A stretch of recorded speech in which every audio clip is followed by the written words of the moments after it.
Analyse du 5 mars. Bon, on a 2 ans à surveiller en ce moment. C'est notre dernier higher low et higher high plutôt, et ici notre higher low qui se trouve higher high au niveau de 95 000 et le higher low au niveau de 81 500. Donc pour l'instant, c'est les deux niveaux à surveiller par rapport à Bitcoin. Tant qu'on reste dans cette zone, ben, on est toujours dans un range à court terme. Si jamais on veut continuer notre momentum haussier, notre structure haussière, ben, il faut réussir à casser le niveau de 95 000. Si on réussit à casser le niveau de 95 000 et qu'on réussit à former un point haut, ben, on reprend un momentum haussier à moyen et surtout à long terme. Bon, bien sûr, le niveau à surveiller en bas, c'est le niveau de 81 500. Si jamais on casse ce niveau et qu'on forme un nouveau point bas, alors là, il faut vraiment rester prudent. Parce qu'il y a des probabilités d'aller chercher les niveaux des 70 000. C'était le gap qu'on avait montré précédemment.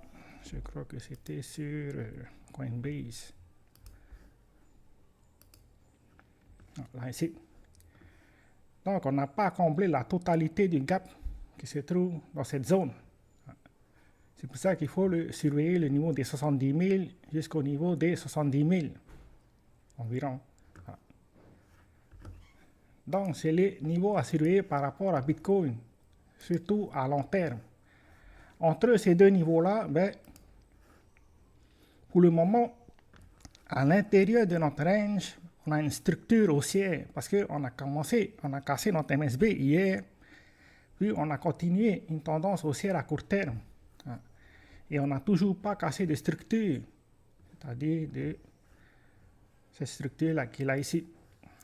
Tant qu'on ne casse pas ces structures-là, ben, il y a de fortes probabilités qu'on continue notre scénario aussi à court terme. Parce que si jamais on casse ces structures, c'est à ce moment-là qu'il faut surveiller le gap qu'on a laissé. Et aussi la liquidité qu'on a laissée sous ce niveau-là. Donc, il y a toujours des probabilités qu'on reste en range dans cette zone. Probablement de venir attraper la liquidité qui se trouve au-dessus avant de corriger. Et finalement de reprendre un scénario haussier. Pour le moment, c'est les chemins probables par rapport à Bitcoin. Mais il faut vraiment surveiller le niveau de 95 000, c'est le niveau le plus important. On va mettre une alarme à ce niveau-là. Parce que si jamais on casse ce niveau-là, ça va donner des signaux au marché comme quoi il y a de fortes probabilités qu'on reprend un scénario haussier à long terme. Et surtout, vendredi, il y a la conférence de Trump par rapport au marché des crypto-monnaies. Il y a de fortes probabilités que Trump annonce le BSR lors de cette conférence. C'est pour ça que c'est une journée vraiment intéressante. Si jamais on a une bonne nouvelle, il faut s'attendre à de fortes volatilités, que ce soit à la hausse ou à la baisse.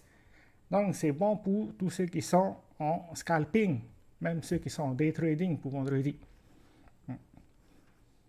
Après, pour le moment, si on regarde là ici, ben, on peut voir qu'il y a moins de demandes sur le marché récemment. C'est pour ça qu'il faut vraiment rester prudent. Pour le moment, ceux qui sont à la vente ben, ont repris le dessus par rapport, bien sûr, à ceux qui sont à l'achat. Mais il y a une zone qui est clairement surveillée, c'est la zone qu'on a marquée précédemment, c'est-à-dire ce niveau-là. C'est pour ça que si jamais on casse ce niveau-là, ben, c'est le gap qu'il va falloir surveiller. C'est tout ce qu'on a pour aujourd'hui. Ciao, ciao.